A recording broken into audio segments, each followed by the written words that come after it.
아침마다 말씀으로 밝은 빛을 채우네. 어제 시편 139편 1절에서 12절 말씀을 다뤘다면 오늘은 같은 139편의 이제 후반 내용입니다. 13절부터 24절까지인데요. 여기에 이제 절수가 어제 본문이랑 오늘 딱 떨어지죠. 두 개 떨어지는데 이 절수만 떨어지는 것이 아니라 내용도 사실은 떨어집니다. 어떻게 떨어지냐면 이 유대인들의 어떤 논리 구조가 있어요. 논리 구조. 이 논리 구조가 이제 우리나라 사람들이 쓰는 문장 구조랑은 좀 다른데, 우리는 서론, 본론, 결론, 또 기승전결 이런 것이 있는데, 유대인들은 이렇게 논리가 1번, 2번, 3번, 4번 갔다가 다시 또 1-2, 2-2, 3-, 4- 이제 소위 말해서 이제 이것이 대칭 구조라는 말을 쓰는데요. 이런 식으로 지금 1절부터 12절까지 이제 그 흐름이 그대로 되었다가 반복돼서 내용은 다르지만 그 논리 구조는 비슷합니다. 그래서 이제 어제 본문처럼 어제는 하나님이 전지전능하시다. 그리고 하나님은 어디나 다 계신다 하는 그 내용을 다뤘잖아요. 오늘도 이제 그런 그 흐름인데, 오늘은 뭐냐면 하나님이 우리를 창조하셨다는 겁니다. 우리를 창조하셨다. 그래서 13절부터 16절까지 보면 그 지으신 그 말을 많이 하죠. 13절에 보면 주께서 내 내장을 지으시며 내장을 지으셨다. 우리를 지으셨다 그랬는데 우리 내장을 지으셨다 이렇게 말해요. 그럼 내장은 뭐예요? 안에 간, 쓸개 다 그런 거잖아요. 그만큼 하나님이 우리에게 섬세하게 지으셨다는 거예요. 섬세하게. 그래서 뒤에 보면 다 지으시는 말이 나오죠. 14절 보면 나를 지으심이, 그렇죠? 또 뒤에도 보면 또 그런 말씀이 계속 나오잖아요.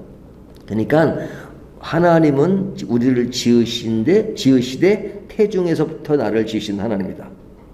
그리고 그 형질이 이루어지기 전에 하나님은 아셨고 내 생명의 날들을 기록하고 계신다 하는 것을 이야기하잖아요. 그러니까 이것은 뭐냐면 하나님이 우리를 창조하실 때 그냥 어떤 우연에 의해서 어쩌다 보니까 창조한 게 아니라 하나님은 우리 개인을 크게 여기시고 하나님의 계획 속에서 우리를 만드셨다. 그렇다면 나 한 사람의 존재의 가치는 굉장히 큰 것이죠. 굉장히 크게. 하나님이 그런 n분의 1 정도가 아니라 하나님은 우리의 모든 영역 속에 우리 하나를 그렇게 큰 인물처럼 창조하셨다. 그렇기 때문에 내 삶은 존귀하다는 거죠. 존귀하다. 하나님이 우리를 존귀하게 만드셨는데 누가 나를 무시하냐 이거죠. 예? 무시하는 사람은 하나님의 영역을 벗어난 사람들이죠. 예? 하나님이 우리를 귀하게 여기시는데 어떤 누가 나를 귀하게 여기지 않아요? 그럴 때는 속으로 네가 나를 무시해도 하나님은 여전히 나를 사랑하신다 하는 그런 마음을 갖는 건 중요하죠. 그래서 시인은 하나님께 감사와 찬양의 어떤 의미가 사실은 하나님의 창조하심의 그 속에 들어있는 겁니다. 그럴 때 우리가 늘 하나님께 감사하고 찬양한 것은 하나님이 나를 만드셨다. 특별한 계획 속에. 그리고 철두철미한 그런 설계를 가지고 우리를 만드셨다 하는 이야기를 합니다. 자, 그 다음 이야기는 17절부터 18절까지 얘기는 하나님의 생각은 크시다. 얼마나 크시냐. 바다의 모래보다 이렇게 많이 셀 수 없을 정도로 우리 하나님의 생각은 크시다 하는 것이죠. 내가 깨어날 때도 하나님은 여전히 나와 함께 계시고 하는 이야기들. 그러니까 하나님이 생각이 크다는 것이 뭐냐면 원래 하나님은 크시지만 나를 향한 그 생각이 크다는 거죠. 나를 향한 생각. 그러니까 나를 얼마나 크게 생각하느냐 하는 것이죠. 그래서 하나님의 계획은 인간이 이해할 수 없습니다. 우리가 이제 가끔 저는 쓸데없는 생각을 하는데요. 어디 가면 이제 큰 어항 있잖아요. 그런 거기에 보면 이제 물고기 조그마한 물고기잖아요. 뭐 금붕어도 있고 그래요. 그런 금붕어가 밖에 있는 세계를 얼마나 이해할까? 예? 밖에서 이제 저희는 금붕어를 보고 있잖아요. 그리고 그 보는 그 장면만이 아니라 그 뒤에도 보면 널리 펼쳐진 그런 많은 세상의 일들이 있잖아요. 근데 금붕어가 그 안에서 지금 바깥 세상에서 이루어지는 일들을 알겠어요.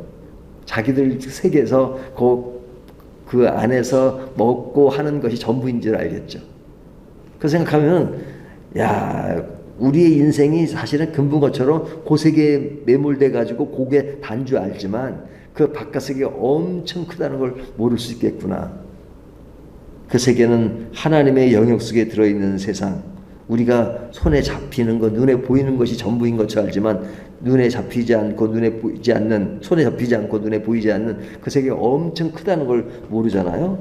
근데 하나님의 세계는 굉장히 큰 것이죠. 내가 이해하지 못하는 그 상황 속에서도 하나님은 그 하나님의 뜻에 따라서 모든 것을 펼쳐가시는 그런 원대하신 하나님, 그것을 이야기하죠. 자, 그렇기 때문에 이제 그 논리가 그렇게 되잖아요. 어저께 논리처럼 하나님은 창조주세요. 그리고 하나님은 크세요. 그렇기 때문에 하나님을 대적할 수 있는 자가 있나요, 없나요? 없죠. 하나님을 대적할 수 있는 자는 없습니다.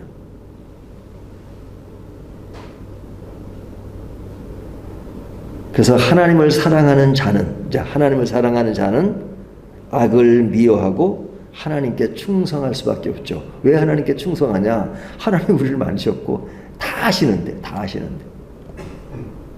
근데 그 하나님을 안 믿는 게 기적이지. 기적이지. 그러니까 하나님의 창조 질서를 보고 그것을 믿지 않는 사람을 성경은 어리석도다 그러잖아요. 하나님을 아는 자는 악을 거부하고 하나님께 헌신하고 살 수밖에 없는 것은 하나님이 나의 창조주시고 모든 것을 다 아시는 분이시기 때문에 믿음의 사람이라면, 하나님의 그런 속성을 아는 사람이라면 세상과 타협하지 않고 하나님께 충성하는 결단을 내리며 산다 하는 것이죠. 그리고 그렇게 살아야 하는데 그러지 못한 인간의 나약한 측면이 있으니까 항상 23절 24절을 보면 하나님 앞에 기도를 합니다.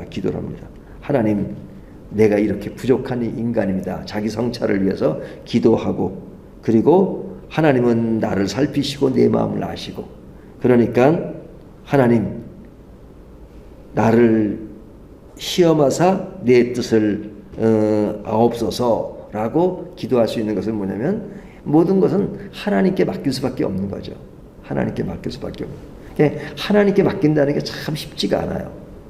왜냐면 내 자아가 강하고 내 뜻이 강하니까. 하지만 그럴 때마다 이런 기도가 필요한 것은 뭐냐면 그럴 때마다 뭘 묵상하라고요? 하나님이 누구신지를 묵상하라는 것이죠. 하나님이 누구예요? 하나님은 전지전능하시고, 그 다음에 어디나 계시고, 또 모든 것을 다 만드시고, 나를 만드실 뿐 아니라 모든 우주를 다 만드시고, 그리고 하나님은 생각이 크셔서 그냥 한번 만들어 놓고 그냥 끝나는 것이 아니라 지금도 늘 인도하시고, 그렇기 때문에 내가 어떻게 살아야 하는가 하는 것은 그냥 정답이 딱 나온다.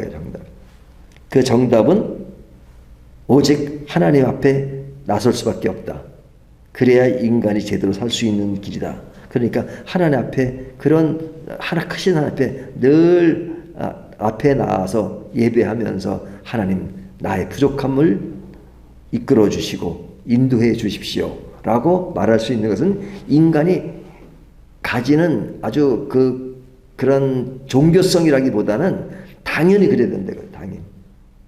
믿지 않는 사람도 사실 종교성이라는 게 있잖아요. 그것은 무의식 중에 그럴 수밖에 없다는 걸 알려주는 거죠. 근데 우리는 알잖아요. 하나님 말씀을 통해서 하나님이 누구신지를 아니까 단순한 종교성에 그치는 것이 아니라 인생 자체는 뭐든지 하나님께 맡기는 삶을 살아야 된다. 그러지 못할 때마다 다시 묵상하는 거죠. 하나님이 누구신가? 창조주시고 나를 아시고, 그리고 어디나 계시고 하는 것. 그래서 이것이 그런 자세가 성찰의 기도입니다. 말씀을 묵상하면서 그런 것을 발견하고 그리고 하나님을 알고 나를 알고 그리고 내가 하나님 앞에 어떤 자세로 살아야 되느냐 하는 것을 끊임없이 묵상하다 보면 하나님도 지혜를 주시고 다시 일어나게 하시고 다시 또 앞으로 나가게 하시고 그러다 보면 우리의 신앙이 조금씩 성숙해 나가면서 하나님을 인지하는 그 새끼가 더 큰 거죠. 그러니까 옛날에는 요만침만 생각했다면 지금은 보다 폭넓게 생각하니까 어떨 때는 과감히 포기할 땐 포기할 수 있고 또 나를 누그러뜨릴 수 있고 그리고 하나님의 뜻이라면 내가 뭐 이런 것은 과감히 그냥 결단하고 할 수 있는 그런 마음이 뭐냐면 하나님에 대한 인식입니다. 이것이 오늘 본문 이야기입니다. 다시 한번 정리하면 하나님이 나를 창조하셨고 그분은 크시다.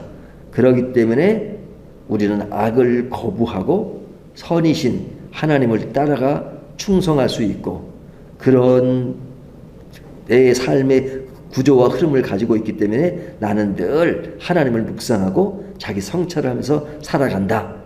이것이 믿음의 사람들이 살아가는 삶의 하나의 패턴입니다. 하나의 모습입니다. 이게 지금 시편 139편을 보지만 사실은 창에서부터 계시록까지 모든 논리가 다 그렇습니다. 모든 논리. 하나님이 누구신가? 나는 누군가? 내가 사는 삶의 현장이 어떤 것인가? 알면 그러면 어떻게 살아야 하는가 하는 정답이 딱 나온 것이죠. 근데 사실은 정답을 몰라서가 아니라 그렇게 잘 안 되는 것이 있으니까 자꾸 말씀을 또 묵상하고 그리고 기도하면서 자신을 부정하며 하나님 나에게 다시 그런 그 생각을 바로 잡을 수 있도록 해 주십시오 라고 기도하는 것, 이것이 신앙의 어떤 삶의 형태고 모습인 것 같습니다. 반복되긴 하지만 그래서 오늘 본문 어제 본문도 사실은 반복이에요. 이렇게 반복. 근데 어제 본문과 오늘 본문이 두 개가 이렇게 12절까지 또 13, 24절 반복되지만 사실은 두 번으로 얘기하지만 우리 인생은 늘 그렇게 반복되죠. 매일매일 반복해요. 365일 반복되죠. 하루 안에도 그냥 넘어졌다, 뭐 일어났다가. 그것이 인간입니다. 하지만 그럴 때마다 또 묵상하면 또 어떻게 참 일어나고 일어나. 네? 그러면서 살다 보면 이거 맨날 반복되는 일을 맨날 똑같은 일. 하지만 똑같은 일이 아니고 어느 시점에는 그것이 자라나 있는 겁니다. 제 친구 중에 하나 자동차를 타고 있는데 그 자동차를 타면요 완전 이거는 사람이 탈 차가 아니에요. 엄청 지저분하고 완전히 그래요. 근데 이제 그 친구 주장하는 게 뭐냐면 어차피 청소해봤자 조금 지나면 또 지저분해지고 그런데 못하고 청소하냐고. 그거 조금만 타면 또 한번 청소해. 그 다음에 비 오고 막 그러고 눈 오고 그러면 그런다고. 근데 진짜 그래요. 청소 아무리 열심히 해도 금방 지저분해요. 근데 그 차와 청소하는 차가 언제 알 수 있느냐? 한 몇 년 지나고 나면 5년 6년 지나고 나면 6년 지나도 그 차는 깨끗함이 있는데 6년 지나면 그 차는 완전 제대로 된 차가 아닌 겁니다. 그러니까 청소해도 지저분하다는 그것이 하는 사람과 안 하는 사람 차이가 결국 몇 년 지나고 나면 그 차가 완전 모양새가 달라지는 것. 그러니까 이것처럼 신앙도 매일매일 묵상하고 성찰하는 것은 그냥 매일매일은 변화가 없는 것 같지만 그러나 세월이 지나고 나면 성찰한 사람과 안 사람의 차이는 신앙의 차이는 엄청나게 큰 겁니다. 그렇기 때문에 지금 당장만 보는 것이 아니라 오랜 세월을 보면 그 사람이 성숙하고 무르익었구나. 그러면 매일매일 묵상하는 사람과 아는 사람 차이는 엄청난 차이인 것이죠. 오늘 말씀을 통해서 나는 지금 어떤 길을 가고 있는가 하는 것들을 다시 한번 성찰하는 이 시간이 되기를 주님의 이름으로 축원합니다.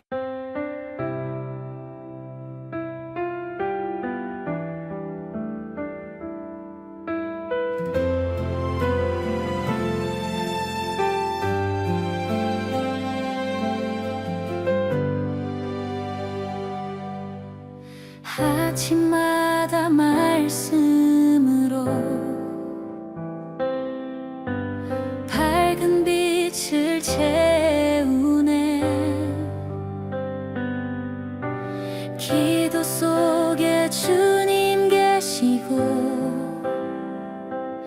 순결만